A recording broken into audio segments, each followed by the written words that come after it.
Perfect.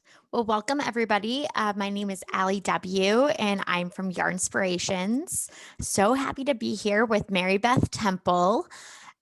And we have a really great topic here tonight. Usually I'm used to being here with you for knit and crochet classes, but today we are switching things up with a sewing basics class.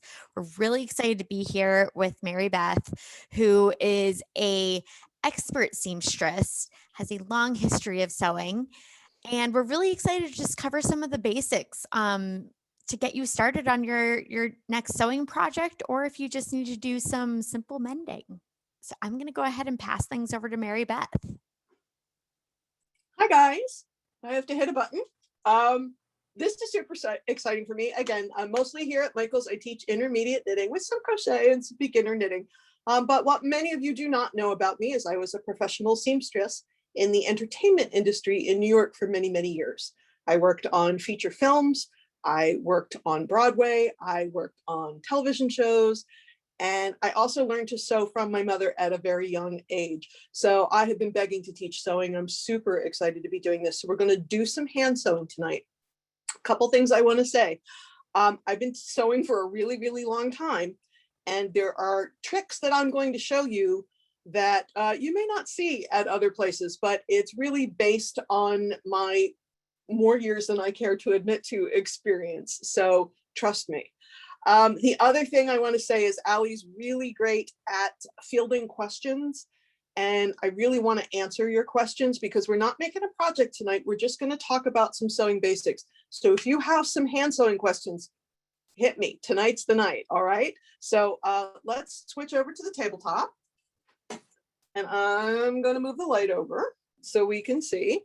And we're going to look at some of our treats that we got today at Michael's. And then we're going to get started. So the first thing you're going to need is needles. Now, depending on what you're sewing is dependent on what kind of size you're going to get. These are sharps. If I don't have a reason to deviate, I'm going to use a number 7 sharp. Those are my favorite. They're short-ish and you get real nice detail with them. You don't want a big honkin' yarn needle. Do you know what I mean? You want something small and delicate. And the reason you want to look for sharps as opposed to betweens or quilting needles or chenille needles or anything else. This sounds like I'm being flippant and I'm not. You want the sharps because they have sharp points. And for sewing fabric, whether you're sewing fabric together or making a hem or something like that, you want a sharp pointy needle because you want it to push the fibers of your fabric to the side so that it can easily go into the fabric. And also you want it to be big enough that it makes a hole for the thread to come through. Because that's what we're doing with the needle. We're pushing the point in, we're pushing it into the fabric, and we're making a hole for that thread to go through. So if you don't know what kind of needles to get, I recommend that you start with sharps. Now, the next thing we're going to talk about is thread. And at Michael's, we have 2 different kinds of thread. Let's see how close I can get to this. This is the Coats & Clark Dual Duty. This is my everyday thread. Honestly, I use this for almost everything. It comes in a gazillion colors. It comes in 3 spool sizes. This is a really good everyday thread. This is what I use in my sewing machine. This is what I use for the bulk of my hand sewing. The only time that I'm not going to use an all-purpose thread like this is if I'm sewing buttons or canvas. Maybe I'm sewing a handle back onto my market bag, something like that. And in that case, I'm going to use the Coats & Clark Button and Craft. So let's see if I can get this to show up nicely. Here's the Button and Craft. Here's the all-purpose. Maybe if I put it in front of this, you'll get a better look. So you can see those are 2 completely different sizes. Now, one thing I noticed, which is a good thing I noticed, I pre-threaded a couple of needles before we got started so I can sew instead of trying to thread needles on camera. But I did notice that the button and craft did not fit in my size 7 sharp. It's a little thick. So if you're going to go with the button and craft, you're going to need a bigger needle. So I did just notice that ahead of time. I'm going to go ahead and sew with the button and craft on camera just because it's a little thicker and it will be easier to see. When you are selecting a thread color for your project, the rule is get as close as you can color-wise. And if you look, let's see if I can get one of these to do this. You can look, there'll be a tiny little strand of thread hanging out the top. Here's one. So you can take your piece of fabric and literally, you don't want to unwind the thread because we hate that. But if you were at the store and you saw this little strand hanging out, so you can see I didn't unwind this, I didn't do anything to the spool, but there's a tiny little bit of thread hanging out. So I can hold this right on top of my fabric and get as close as I could get. Now, if you cannot find the exact color of your fabric and your choice is slightly lighter or slightly darker, the rule is you pick slightly darker. And the reason you do that is because a lighter thread will draw your eye. And most times, I'm not talking about embroidery, but when we're sewing items or mending or making stuff, we don't want to see the thread. We want to see the fabric. We want to see the beautiful garment or the tote bag or the project, whatever we're doing. So if your choice is between too light or too dark, pick too dark. All right, so that's tip number 1. But like I said, I'm going to go ahead. I'm going to thread my needle with all-purpose just so you can see. A lot of people really hate threading needles. I'm just curious, and I'm sure Allie's going to have to show this to me later. I'm curious how many of you had to take sewing in school, because I'm old enough that I did.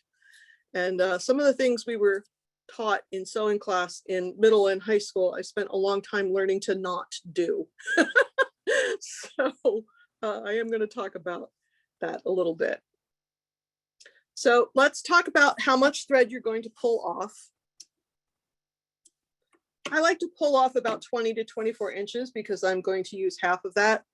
But the newer you are at sewing, honestly, the shorter you want to cut your thread because you don't want a long tangle. And if you're concerned, all right, let's push. These are some of the loops and threads fat quarters that I picked up today. I just got them because they were cute and I wanted you to see how cute they were. We're going to sew on that gray so that there's not too much to look at today. A lot of people dislike threading the needle. And so the reason I was thinking about middle and high school is all we did was lick the end. The teacher told us to lick the end. And so often what happens is you get a sticky wet thread that still does not want to go through the needle. So if you're concerned and you want something on your end there, first thing I would say is make sure you're cutting with a very sharp scissor. If you cut with a dull scissor, you're going to get a little bit of a frayed edge, but our fingers naturally have some oil on them. So you can just use a little bit of oil from your fingertips to make that cut end nice and smooth and thread it. Now that I say that, let's see if we can do this on camera. Yep, look at that, no problem. So that goes right through. However, if threading needles is also, not your bag, we got these little loops and threads needle threaders. They come in a 3-pack at Michael's, and you can also get them in their sewing kits that they have. So what you do with these is you take the pointy guy and you stick the pointy guy through the hole. You don't have to put it all the way in, just as much as you can, but you can. Now I'm going to take my cut end and I'm going to put it in that big hole. And I'm going to pull it an inch or two just so it doesn't come undone. So now I'm going to grasp the needle and pull that needle threader, and it's going to pull the yarn right through. Pardon me, I said yarn. Can you tell I've been teaching knitting? So that is the easiest way to thread those needles, is with those needle threaders. And I buy them by the half dozen, I swear, because I lose them all the time. And you don't have to be a martyr. You know, sometimes you think like, oh, I should learn to do this without a tool. Honestly, There's no reason to suffer. The next thing we want to talk about is thread, whether you want to have one strand of thread or two strands of thread. And there are various thoughts on both. Now, if I'm going for durability, if I'm sewing a button, if I'm sewing two pieces of fabric together because I'm making something and I need them to stay together, I want to sew with my thread doubled, in which case I would put the knot right there. I'm going to show you a trick for that in a second, which is why I'm not knotting it while I'm talking. So I'm going to have my thread doubled. If I'm doing a hem or I'm sewing a lightweight fabric, etc., I'm only going to want to sew with one strand of thread because I don't want to see the thread. I want it to be light and delicate and not shown. And the other thing, and this is something I learned tailoring 8,000 pairs of men's pants for the film industry, you would if your garment or your item is going to have some damage, if it's going to have some wear on it, if it's going to be in a situation where it might get caught on something, honestly, it's better for the thread to break and for you to have to resew it than for the fabric on the garment to tear. You don't want that to happen. So one strand, if you're doing lightweight work and you don't want it visible on the right side of the fabric, two strands if you're going for durability. Now, one thing you may have noticed, I did it out of habit when I was playing with this thread, it started twisting up on itself. And that's one of the things that can happen. That's why people get tangles. And I know sometimes people wax their thread, and that's a little aggressive for most uses. So this is one of my Broadway tricks. What I do before I knot the thread is I run it through the fabric a couple of times, because if it's going to twist up, let it happen now while I don't have a knot in it. And that's going to relax some of the twist. So I tend to do it 3 times. This is not a deal breaker. It's just one of those little tips that I think is super helpful. So now, if my yarn is going to twist, it will have done it already. And also that's one way for me to have fewer tangles when I'm sewing. So let's talk about putting a knot in the thread. I'm going to knot this double. Now, again, I can't really watch the chat while I'm teaching, but I do see things going by with people saying they, took home ec in school, etc. A lot of us were taught to do this, to make an overhand knot. And then probably you're going to have to make another one to make the knot big enough to not pull through the fabric. And I have not knotted my thread this way in 20 years. And I'll tell you why. You can see me trying to get that second one, trying to get the second knot to land right on top of the first knot can be a little difficult. Sometimes, okay, I know this is super picky, but you see how the knots are not together? And that's because I'm trying to tie hand knots. So you tied 900 over knots to try and get them all in the same place. And that's a little bit of a time waster. So I tend to not like this.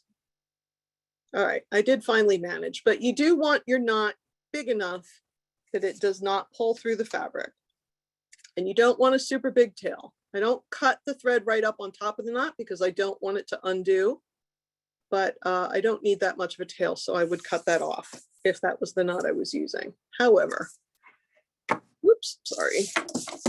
My union brothers and sisters are gonna give me heck for giving you guys all my good tips.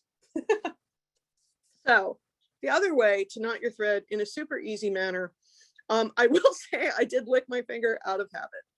So I'm taking my cut end over my finger. I'm bringing my other, so I made a loop. So I'm taking my thumb and I'm going to twist them together. Now I'm going to pull that knot down to the end. Here's my double knot. It might go through 2 times, it might go through 3 times, it might go through 4 times, but it's all going to be in the same spot. Let's do that one more time. I'm going to have no thread left to sew with. There's my cut end. I'm bringing my working yarn over the cut end. I said yarn again. I'm so sorry, you guys. I've been teaching knitting for so long. And now watch my thumb. What it's doing is making that cut in go in and in and in and in and in. I'm going to pull that fold down to the end.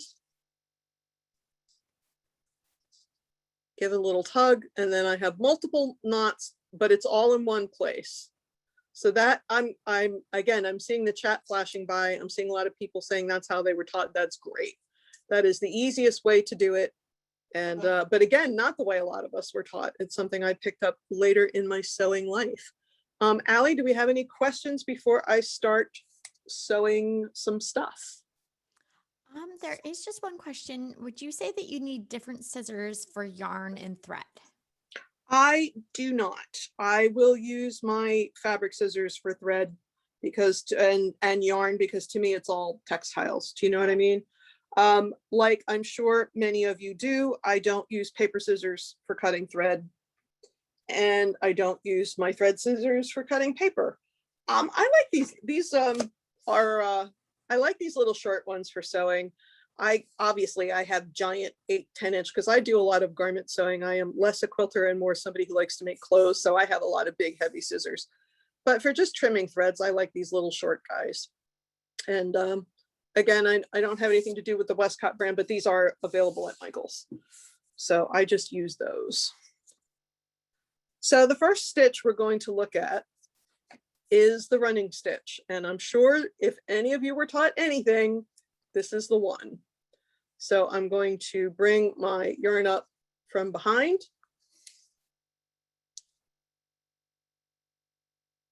And then I'm going to go down. Now, the shorter your stitch, the neater it will look. You don't want a big, giant stitch, particularly when you're trying to sew two things together, because what you do not want is a sloppy loop that can catch on something. So I like to do about 1/4 of an inch. What you want to do is be consistent. And that is something that will happen with practice. Now I know this is taking forever, but it's just because my hand is at a weird angle compared to the camera. It doesn't usually have to go that crazy. So then I'm going to go up my next. And again, for this, I'm using the button thread just because I thought it would be easier to see.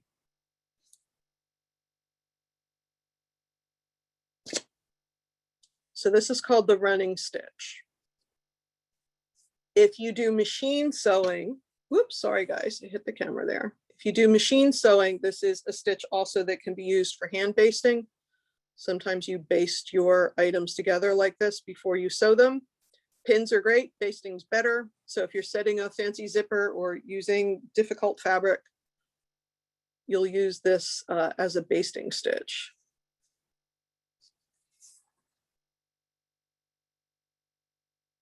Now, when you get the hang of this, and if you're in a hot hurry, I'm really sorry, I'm getting caught in my angles here.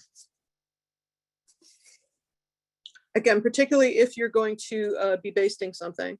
Let's see, got a little tangle on the back. What you do when you get these tangles, you do not want to pull a super tight knot, because that will make a knot happen where one doesn't need to happen. And you will notice that I did not run this through my fabric 3 times before I started sewing. So I wish I had. So, but you can see I'm just sort of gently untangling it, pulling it through. You don't want to pull tight, because if you pull tight, you're going to make that knot really hard to get out.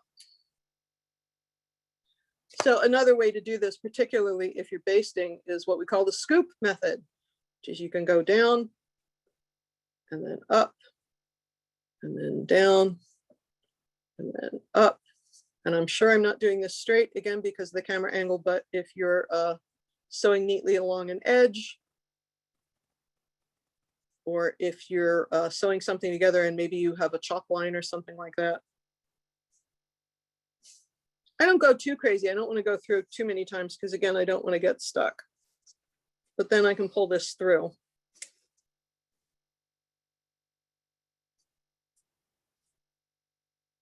and I've done a bunch of stitches at once. So that is the running stitch. I swear to goodness, you guys, it's going to knot on me all night just because I'm trying to be clever and teach you things.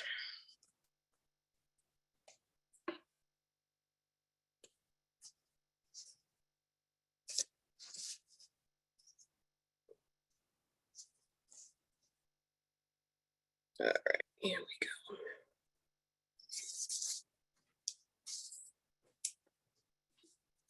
All right, so here it is on this side, and here it is on the other side. The other thing you can do with this, if you want to gather something up, you can do this gathering. If you're gathering maybe an apron or a ruffle or something like that, this is a really good stitch to do that. Now, this is the first stitch that most of us learn. I'm just going to take a tack right here because we're going to go and do a different stitch.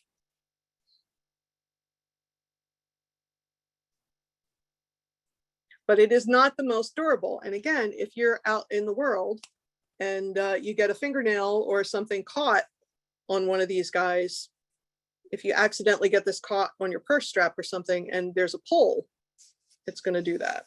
So the next most common stitch that we're going to look at is called the back stitch. I'm going to just start over here.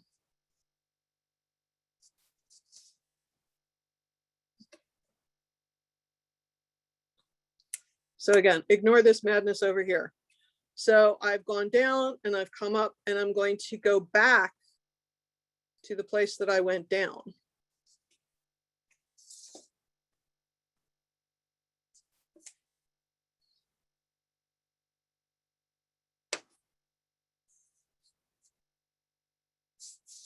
And now for my next stitch, for my next trick, that sounded very silly to me. I'm going to go up into the blank fabric. Pull it through.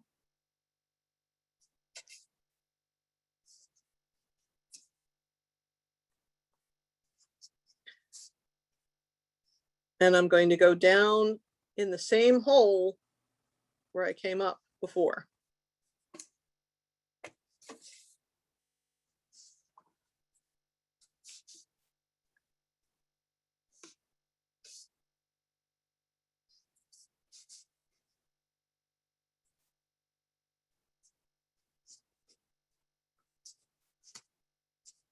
Okay, so instead of space between the stitches look right next to each other. Now, if you look on the back, actually, I'll do a couple more stitches and then we'll take a look at the back. This uses more thread than the running stitch, but it is certainly more durable. And I'm going to do this in the scoop method because it is far easier. And I'll show you why in 1 second. So I've come up. Now I'm going down in the stitch that I came up before, and then I'm going to scoop up.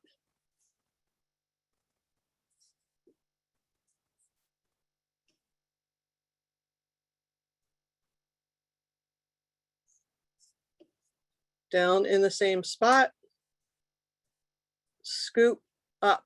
So I'm ahead of the stitches that I've already done.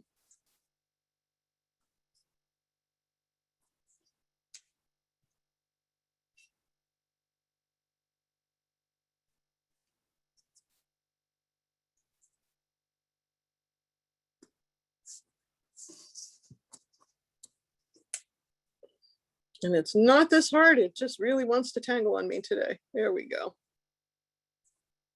So I'm going down and then I'm going scooping up. So like much of the hand sewing that we're looking at tonight, you want to be as consistent as you can be. You can get away with a lot. I say the same thing in my knitting classes. If any one of you have taken a knitting class with me, I always say, as long as you are internally consistent, you're correct. So what I mean is, as long as you're doing the same thing every time, it will look right in the context of your project. And that will be fine. All right, I'm going to put one more in and then I'm going to take a look at the back.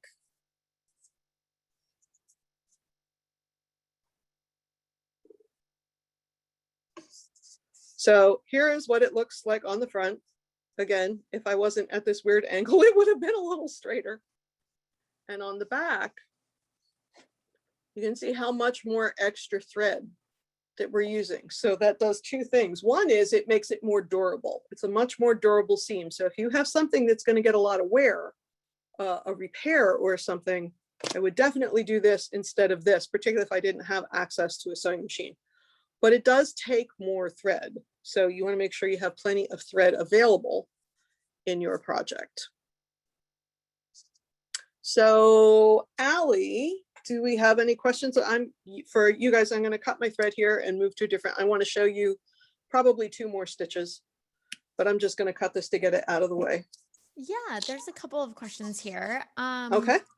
Can you say what the betweener needles are used for? The point is slightly more blunt. You can sew with the between. It's fine. The between needles, and I'm going to say this wrong. I'm sure I'm going to say this wrong and somebody's going to get me. I believe the between needles are between the sharps and the quilting needles. The quilting needles tend to be longer because you have to go into the batting and the backing and the front, and the sharps. Again, if you look at the sharps, let me look and see if I can find them.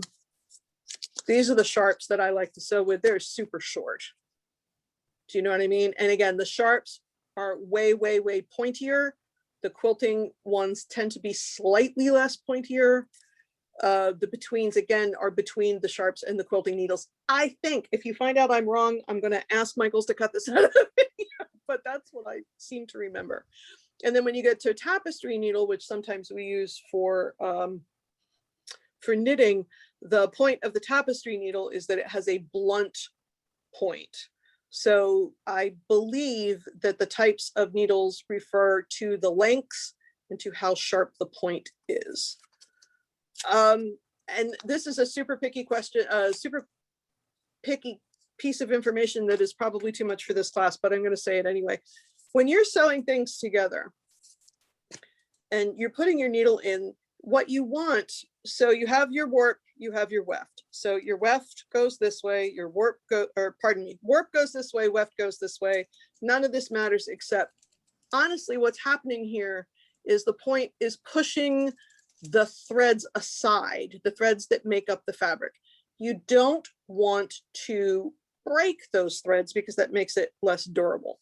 So you want to use the sharpest, smallest one you can get away with for the project that you're doing.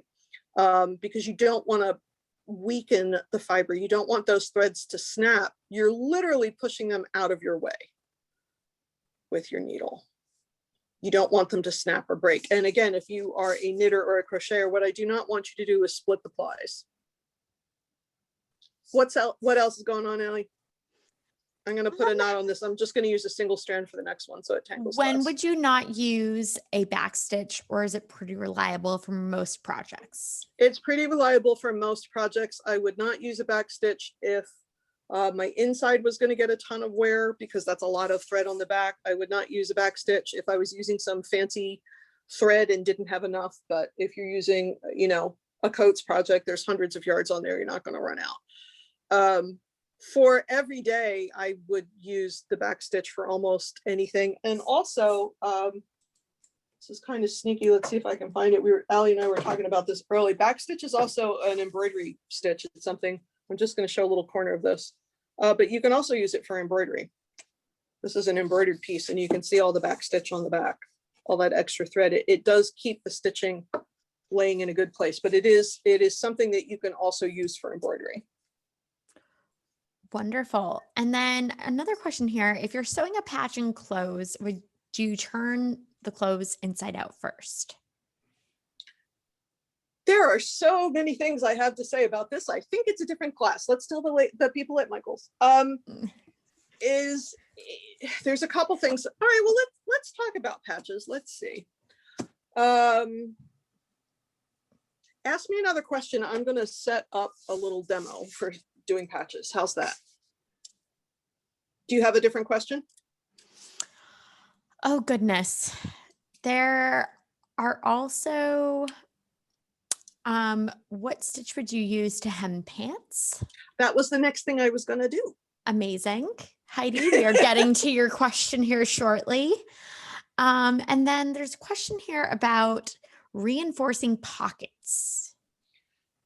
Again, if I had to reinforce pockets, I would really want to have access to a sewing machine because that would be easiest.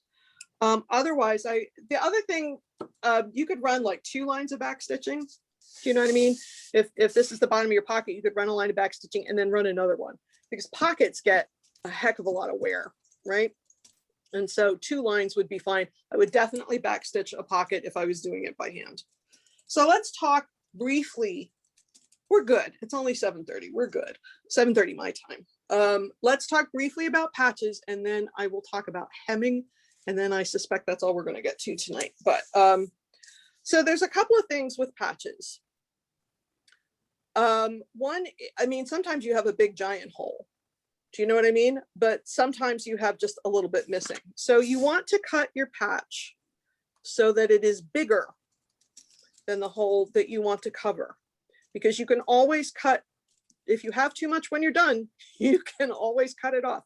If you don't have enough, you're going to make a mess. So you want your patch to be way bigger than your hole. There are 2 options at this point. I like, well, the other thing, it depends who you're patching. Do you know what I mean? The trend in 2021 is towards visible mending, that people want to see the patch. They want to see it. So you have a couple of options. Say I was doing some kind of fancy fabric. I wasn't even going to try and hide this. Let me get my pins open here. I could, by the way, I super love these flower pins. I got them at Michael's today. I just think they're cute. So if this is the right side of the fabric, this is the forward facing, you got a couple options. One is you can fold your edges in so you don't have any raw edges, and pin. And you could do this on all 4 sides. I've seen a lot of people, instead of trying to hide a patch like this, if they're patching jeans or work clothes or something like that, they'll get a piece of plaid or a piece of floral if it's for somebody who likes flowers, or a different color. So in this case, I would turn it under on all 4 sides, and I would sew that with a hem stitch. And one of the hem stitches I'm going to show you next, so don't panic about that. So that's one option, but you're going to see that little square of fabric. Your alternative is to take your patch, put it on the wrong side of the fabric. And then again, if you're into the visible mending, you have a couple of options. You can sew right around here and patch that down with just a little running stitch, maybe with not so much space between the running stitches. I don't know that I would try and backstitch here, but you could. The trick to patches is you have to be careful that you're not super close to the edge, because if you are super close to the edge, it's going to fray. And as soon as you put it in the washer and the dryer, it's going to shred, and you're going to wind up doing it all over again. But another thing that people are doing with this type of patching is they're using a contrasting color of thread. They're using the running stitch, not the back stitch, but they're going up here and then down here, and then up here and then down here. And they're going up and down, up and down, up to, there might be 5 or 6 or 8 or 10 rows, but they're doing it on purpose so that it's visually interesting. And then once you've done a bunch of stitches this way, you could do them this way if you wanted. I've seen a lot of people use like a metallic thread or something shiny. Just again, if you're going to put a big patch on something, maybe make it interesting. But if you're trying to make it disappear, I would get fabric that's as close as possible to this. If it was a big hole and I could, if I had enough room to sort of fold this back so I didn't have a raw edge, I would do it. Again, just to keep it sturdier. But alternatively, I would just pin it, and I would running stitch, tiny little running stitches around it, maybe twice. So whether you put the patch behind it or in front of it, I think depends on what you want it to look like at the end, whether you're trying to hide it or you're trying to make it visually interesting.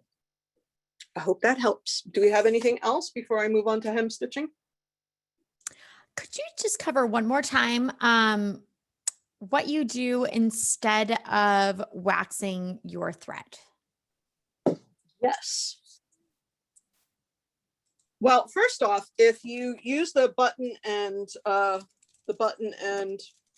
craft thread that I'm using right now, it does have a coating on it. It's a glacé thread and it's coated. So again, I'm using this because it's big and strong and heavy, and I always use this for buttons. I never ever use all-purpose thread for buttons. That's the only time that I would say don't use all-purpose thread. It's not worth the headache. So what I was saying is I tend to go through the fabric just a couple of times before I put the knot in it, because it takes the twist out of the thread. It is less likely at that point to want to twist back on itself. And then once it's done that, then I'm going to do my knot, which I'm going to do it one more time. There's my little cut end, and you want that cut end up on your thumb. You don't want it hanging down here, because if it's too low down, it doesn't go in nice. There's my other piece of thread, and I'm going to go twist, twist, twist. Grab that, pull it down, and there's my knot. Okay. Do you have anything else while I put some pins in this and talk about hem stitching?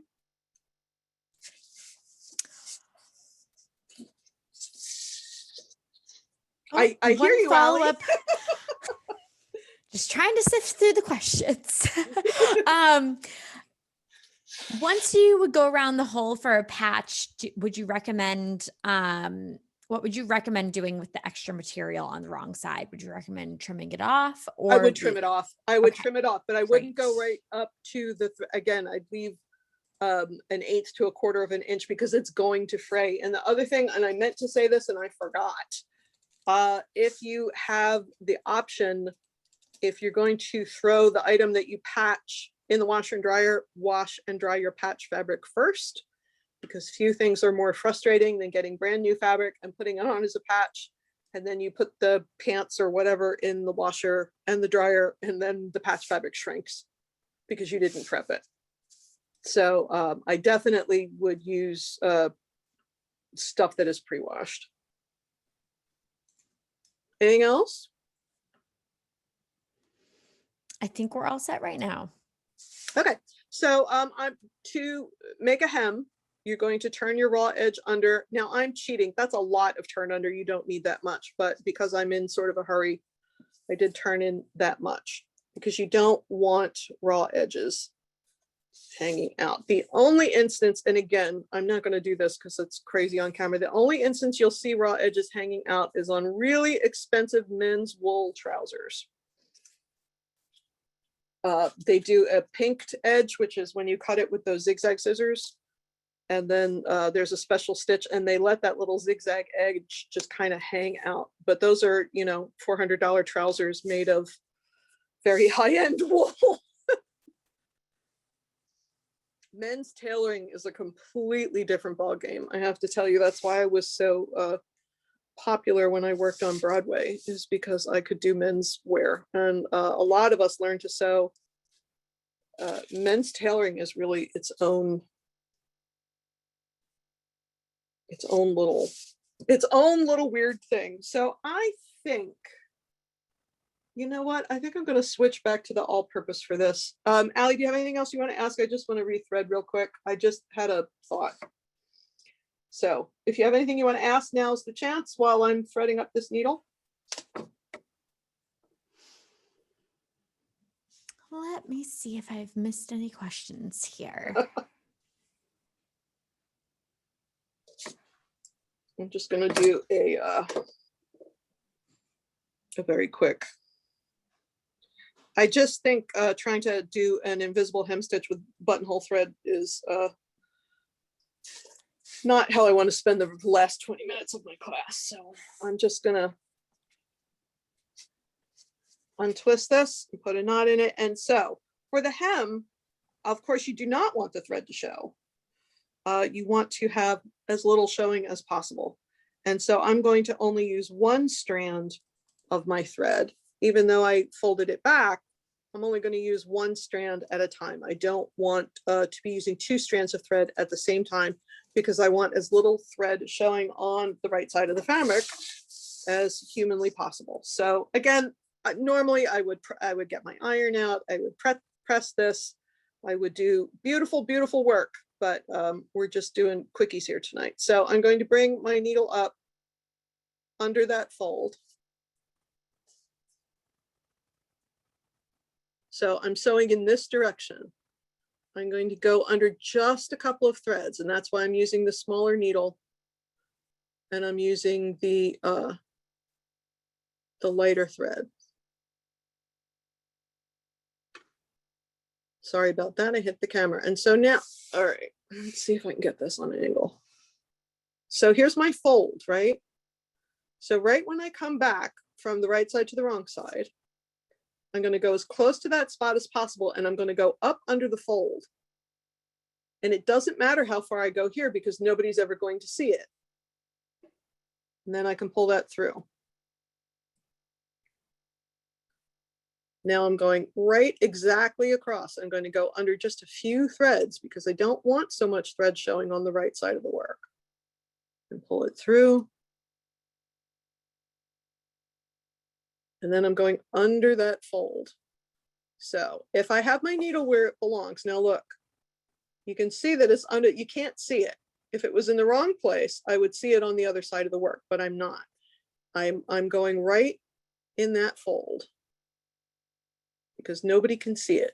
You want your hem stitching. There's two reasons you want your hem stitching to be delicate. One is you don't want to see it if you don't have to. But the other is if you have some delicate stitching going on, you're less likely to catch your thumb. You know, if you're doing a sleeve, you're less likely to catch your thumb on something and make it pull. You're less likely to, you know, get your toe in there if you're doing a pant hem. So I'm going under just a couple threads. I'm going to go a little bit farther, and then we'll take a look and see what it looks like on the other side. Let me just get a few more stitches in here.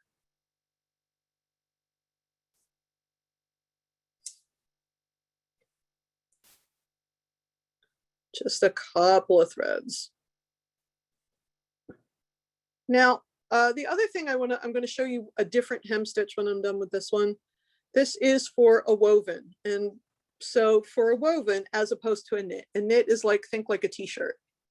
That's going to have some movement to it. It's going to have some stretch to it. So this kind of a stitch or a simple running stitch is not suitable for knit fabrics because when the fabric stretches as it's being worn, then the thread is going to snap and break, and we don't want that to happen.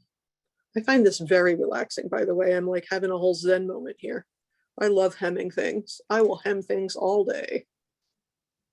I must say it's pretty entrancing to watch as well. Allie, we have a new, we can have a new side hustle doing ASMR videos. Okay, so look on this side. You see how you can hardly see it? So again, it's visually good because I'm not seeing much, but also I can't catch anything in there. I'm not going to rip it by putting my toe through it because there's no space in there for my toe to get. Does that make sense? I hope that makes sense.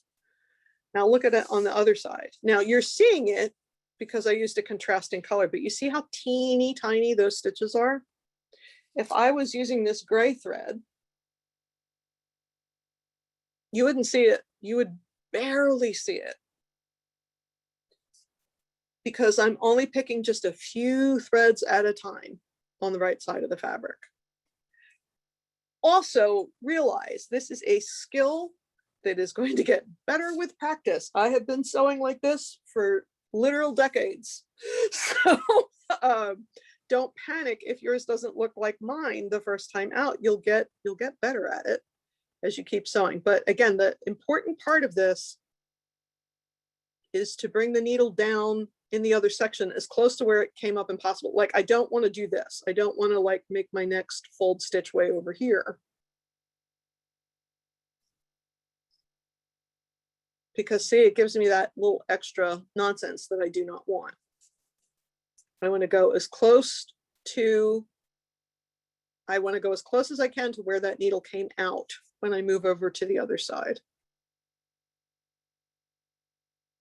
Now, what if I was working on a knit? The back stitch works very nicely on a knit because there is some flexibility in that stitch. There can be a little pull. And then I'm going to show you a different stitch.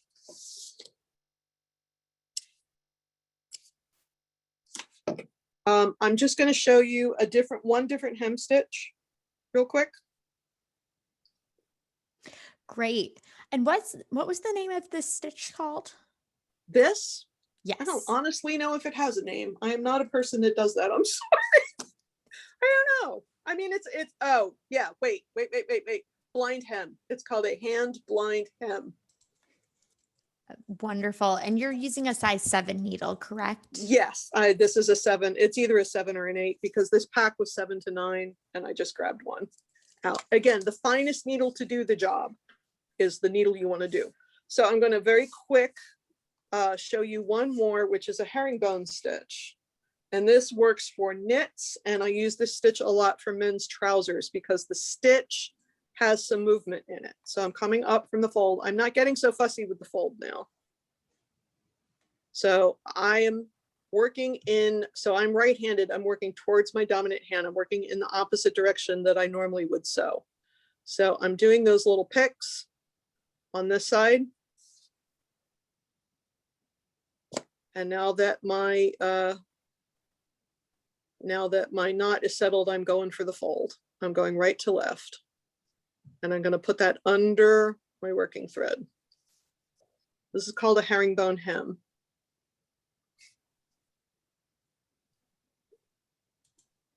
Just a couple of threads on the right side.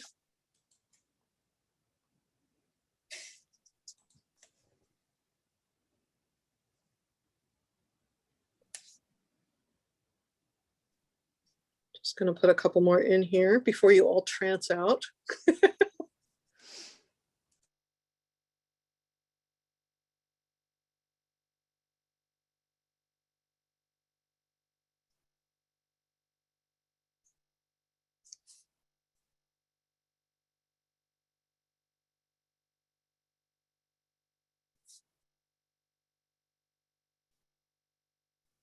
See if I can not get caught on my camera bracket. I'm making this way harder than it needs to be.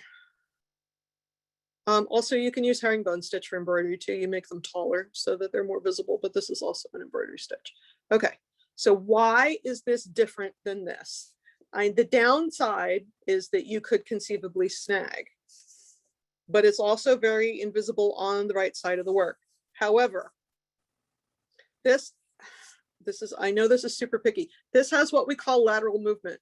It will move side to side, which means if I get my shoe caught in there because I put my shoes on before I put my pants on, or it's a knitted piece, because it has lateral movement, it essentially stretches. It stretches a little bit and keeps the thread from breaking. But remember, we would always rather have the thread break than the garment rip. So if it breaks, it's okay. You don't want to have to rehem it every time, but that has lateral movement. So that's why we use that for knits and for stretchy fabrics. If you look at the one we did originally, the blind hem has almost zero. See, there's no lateral movement. This is not stretching. It's not going anywhere. I mean, it is a little bit on this side because I didn't knot it. I just cut my thread and moved on to the next thing.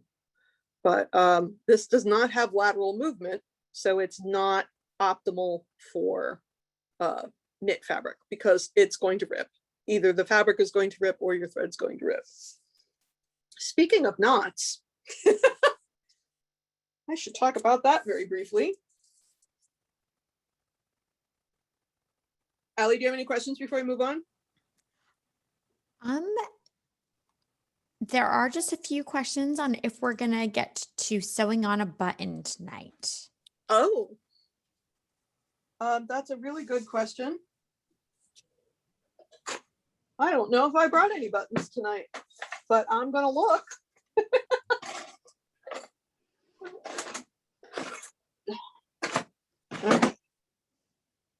I do have buttons. So let me talk about knotting and then I will go to buttons. And if we go 2 minutes long, Nobody from Michael's is going to hurt me, right?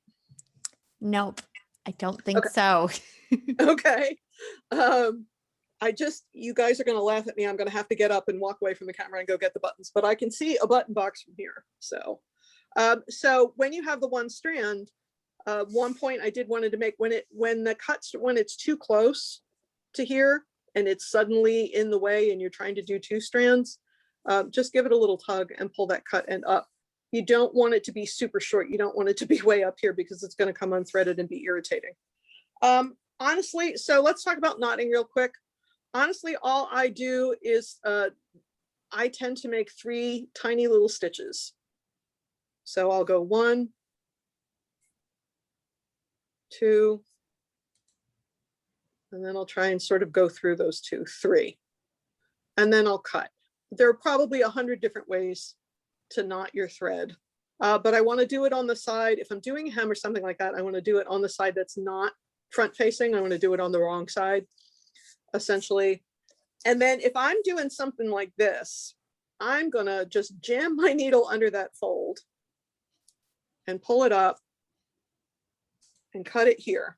Why? Because when I did Broadway shows and those costumes had to go 8 times a week, I want to do everything I can do to make sure that that knot is not going to pull out. So if you're not in a situation like this where you can hide that extra ½ an inch, then I would go 3 or 4 times in a little knot like I just did, and then trim the thread. You don't want it super long. You don't want it to catch on anything, and you don't want it to be hanging out and visible. But if you have a place where you can hide that extra inch, then hide it, because again, if you're doing 8 a week and this thing goes in the washer every day, because that extra little tail is hiding under there, it's going to take a super long time to pull out. So give me 2 seconds here, guys, to walk over to the button box and see what I have. See, I told you guys you could stump the band, but you really tried to do it, didn't you?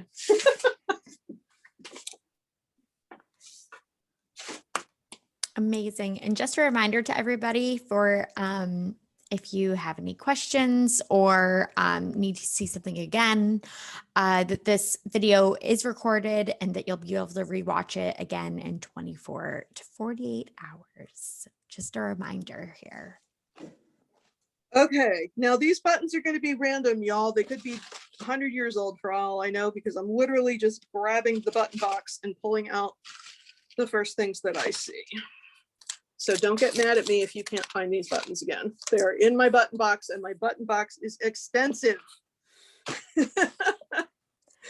because I still make a lot of costumes. I work with a cosplay team, and I make cosplays. In my spare time, when I'm not teaching sewing, knitting, or crocheting, I like to make cosplays. So whenever buttons go on sale, I buy 50 of them because I go through them like crazy. So there's 2 types of buttons. There are buttons with holes, and there are buttons without holes. These are called shank buttons. That is called a shank. So when you have a shank button, I may not be able to do the shank. Let me see. This is a teeny tiny little shank. Shank buttons are often bigger. Again, honestly, I'm just sort of grabbing. You have to make sure that your needle goes, oh, it does, look at that. You have to make sure your needle goes through the hole. So that's thing number 1. But test that out before you get yourself all excited. So I'm going to very quickly sew these 2 buttons and give you a couple of tips, because we are running out of time. First thing, I'm going to use 2 strands because buttons take a lot of wear. Let me just put a quick knot in this. Okay, I'm going super fast, you guys, just because I'm afraid we're going to run out of time.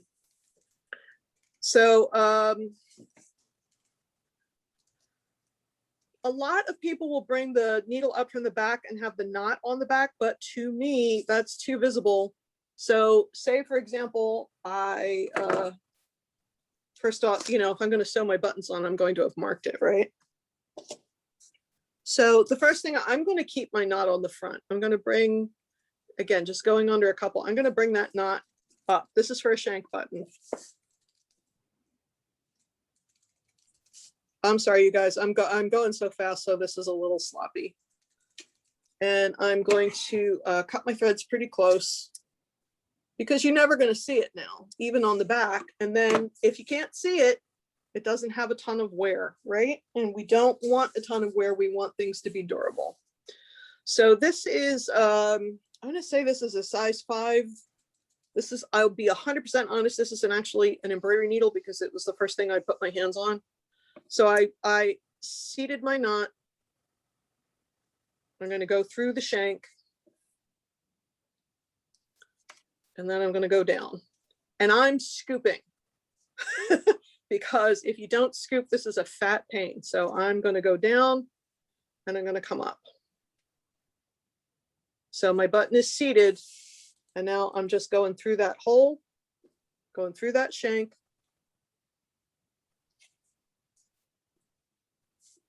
I'm going to go down and I'm going to go up. Now, because I'm going so fast, this is not as neat as it might be. And also I'm using,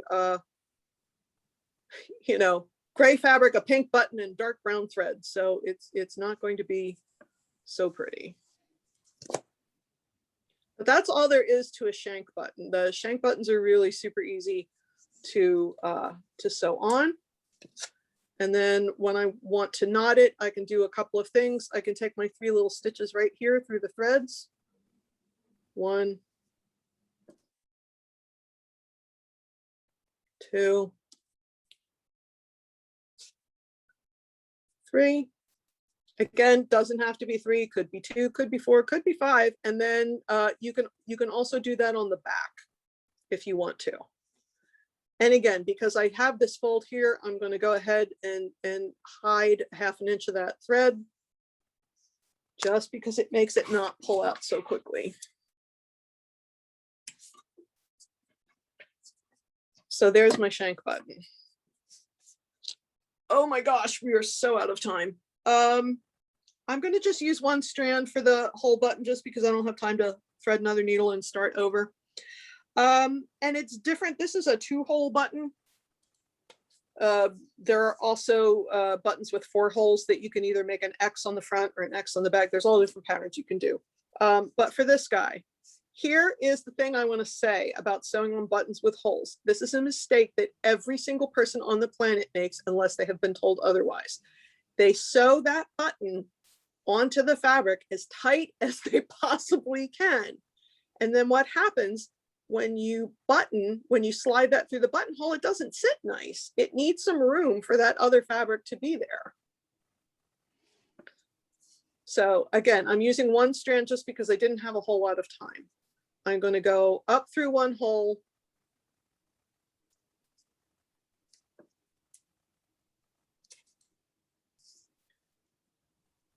And again, I would have trimmed that thread.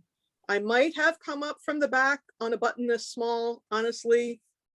It literally was the button that was on top of my button box. So this is the one that I grabbed. You want to try and make it, you can do it this way. So your thread runs side to side. You can do it this way. So your thread runs up and down. And like I said, if you've got a 4-hole, you can make little X's, you know, you sort of want to be internally consistent. But until you get the first couple stitches on, you really have to hang on to it with the other hand so it doesn't twist. So I'm going to come up through the back again.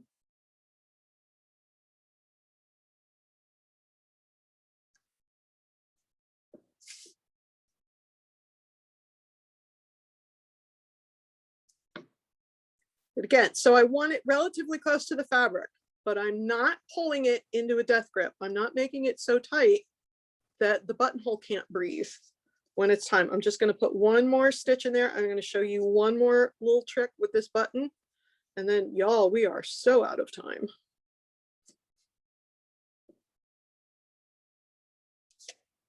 Now watch.